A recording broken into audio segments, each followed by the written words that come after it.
Part 2.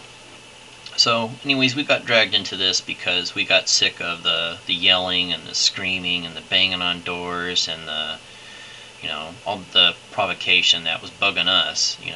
Firecrackers, the car honking, revving the engines, just all the monotony.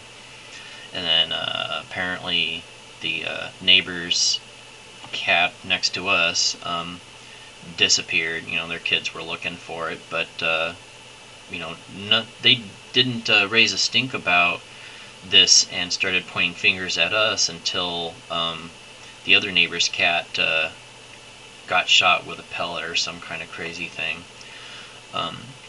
We borrowed the lady's cat trap across the street because something was getting into our trash, and it could have been a possum, it could have been a raccoon, and of course, we were planning on, if that happened, we would relocate it. And if it was a neighbor's cat, we'd let it go, and perhaps it would get afraid, take off, and wouldn't come back. And that worked with this gray little kitten that got caught in the trap. Apparently it's a neighbor that lives a couple doors down. They still have their cat. So their allegations that we're catching and dumping cats is completely out of line. And this was well after their cat turned up missing. We had even lent them or gave them our old ferret cage. We thought, well, things are cool. They don't think it's us, and it wasn't us. Naturally we were a little worried that their cat came up missing. And anyways, after the other neighbor's cat got shot, a lot of crazy stuff happened. They put up signs saying, "Neighbor shot my cat." Our neighbors have a sign pointed at us, and I guess for a day or two the sign said, "Neighbor is a coward impersonating a man." They have this sign up saying,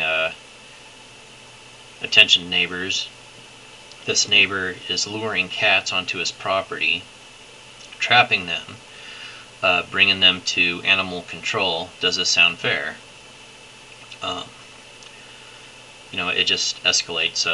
The neighbor took down the fence because it was 1.5 inches over the property line. Just lots of stuff to provoke. My wife and I, we're not trying to escalate the situation. We're not trying to provoke anyone, but we have been tape recording the neighbor across the street, honking his horn and doing the air horn and all this other crazy crap. They think the tape recorder in our window is a video camera. The security light that we put up at the corner of our garage, it has a sensor on it. The light goes off because someone was in our driveway with a gas can. Apparently he got scared off by the dog and my wife turning on the light and was like, "Oh shit." It was about the gas thief. This light wasn't put there to piss off my neighbors, and it's not a video camera.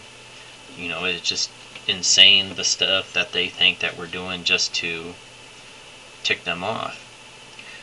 My wife and I, I talked to the neighbor about, "Hey, I got to put fences around my flower bed because of your cats." We had to throw out our doormat. It was a $20 doormat because it was faded and it smelled like cat pee. And she gave us this thing that must have been a miracle dollar. I mean, it was like, you kidding me? Add insult to injury. I mean, it was like pathetic. So, the problem never got solved, and we feel like we've been dragged into this because they don't like the fact that we're friends with this crazy cat lady this lady who's going around shooting cats. We don't even know that she's shooting cats. So, you'd have to see it to believe it.